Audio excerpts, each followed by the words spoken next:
Very good morning. Last night I was just lying in bed, lights out, staring at the ceiling. And it was, when you lie down, you see a blank white ceiling. It looks like a whiteboard which you can just take a marker and start writing whatever you like. And have you ever noticed sometimes you feel very heavy? You try to figure out what exactly are you feeling heavy about? Why is that discomfort?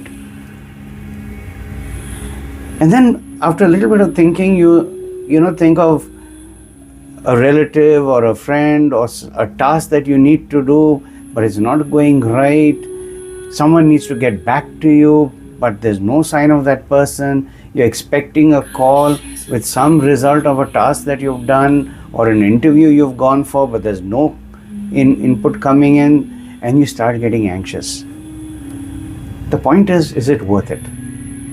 Yes, it's a concern, but to what degree do you drag that concern that it becomes such a burden that it just pushes you down 6 feet under?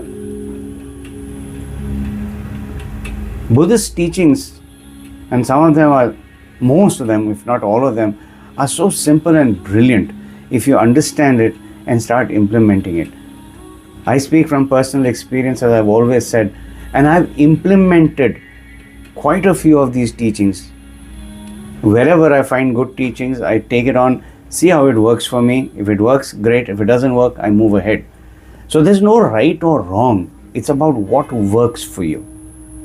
So coming back to this topic about if you're carrying a burden, have you ever thought, is it really a burden that you need to carry? Is it yours to carry? It's like your child has not done well in school, or a relative has not done well at work, or he's borrowed money and he's in trouble. If he or she is in trouble, are you in trouble? That's their burden to carry, not yours. Cold as it may sound, but that is the reality. The thing is, we are not coming close to reality because we are not even looking at it as its reality. It's not yours to carry. It's like you having a headache and you're asking your neighbor to take a tablet. It doesn't work that way, right? You have a headache, you take the tablet. So if it's not your burden, why do you carry it? What I do is, I silently pray that they have the courage to find a solution. Support them in a way that you can, not overdoing it. It should not harm you. Because remember, you have your own cross to carry. And then move on. Why carry it? Which comes to another point. Why are we caring about other people? Why are we constantly, getting worried, worked up, anxious about other people's problems? We completely forget that all those are not in your control. Had they been in your control, you would have done something, right? It's not. Then why go down that road and spoil things for yourself? Because if you break up or you fall apart, you're useless to anybody else, let alone yourself. So, is it a wise thing to do? That brings up another point. Why are we unhappy? Why do we carry this burden with us? Because we are not accepting the fact that this suffering or this burden is real. Our mind is trying to create stories around it to make it comfortable. The more fluff you put, the more padding you put to that naked truth, the more difficult it becomes to handle it. I've gone through it myself. We try to, distract ourselves. The word is distract. We try to get into some other activity to push that reality away. Yes, it does work. Yes, it gives you time to think, no doubt. But is it permanently going away? Is it? It may not. It's a temporary fix. But is it a permanent solution? May not. Permanent solutions will take time. It may take years. But till that time, how do you handle yourself? Do you drive yourself crazy? Or do you accept the reality, put that situation into a parking lot? You have parking lots, right? Like people taking a metro to work, they park their car in the parking lot, get onto the train, go for the whole day, do their work, come back and pick up the car. That's exactly how you need to process these realities.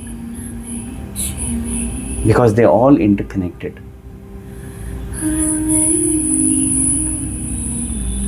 There's another thing. These so-called distractions that we bring in, they are nothing like noise.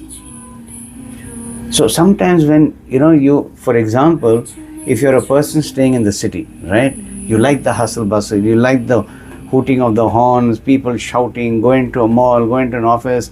There's just noise and more noise. And then suddenly you're transferred to a hill station, absolutely quiet, hardly anybody on the roads, a couple of people walking up and down with firewood on their head or carrying a heavy load, an occasional car passing by, plenty of goats and maybe cows, and that's about it.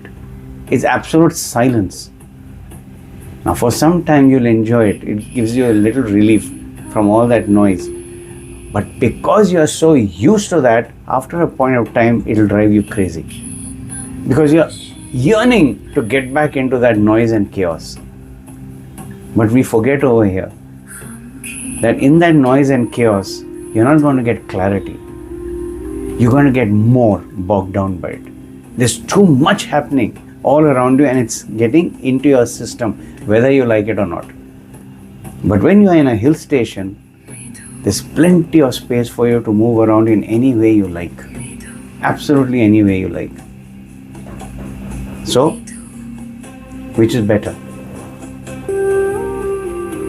Then there's another thing. Many times we create a comfort zone because we get attached to that situation. You don't want to step out of the house. You don't want to go anywhere. You don't want to go and address an issue, whether it's going to a bank to clear some paperwork or it is going and talking to an official in a government office.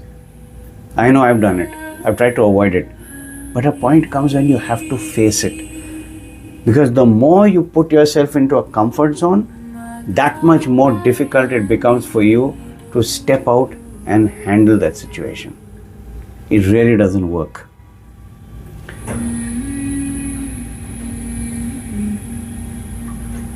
Finally, and I'm just talking about a few things, okay? What do we all talk about? We say we want peace. We want happiness. The problem is, and Buddhism says this very clearly, happiness is not outside. You're not going to find it. It is within you. Peace also is the same. Now, the definition of peace is different for different people. But the fundamental point is, what I've understood and I've implemented is, you know what your peace is. If you're going to allow a lot of noise coming from outside, it is going to disrupt that peace.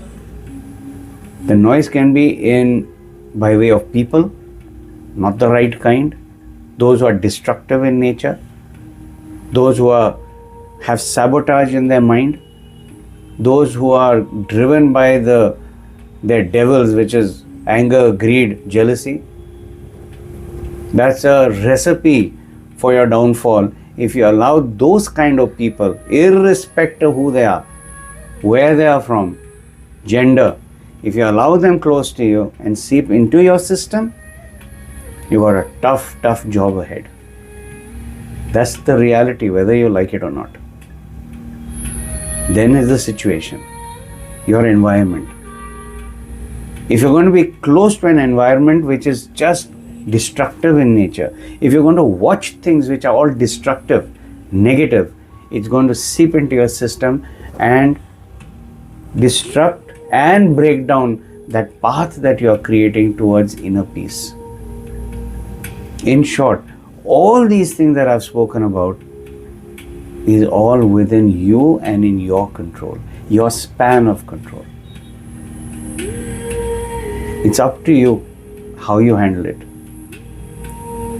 But the thing is, do you understand the importance of it, the gravity of it, and the impact it has and will have on your inner peace and thereon your growth as a human being?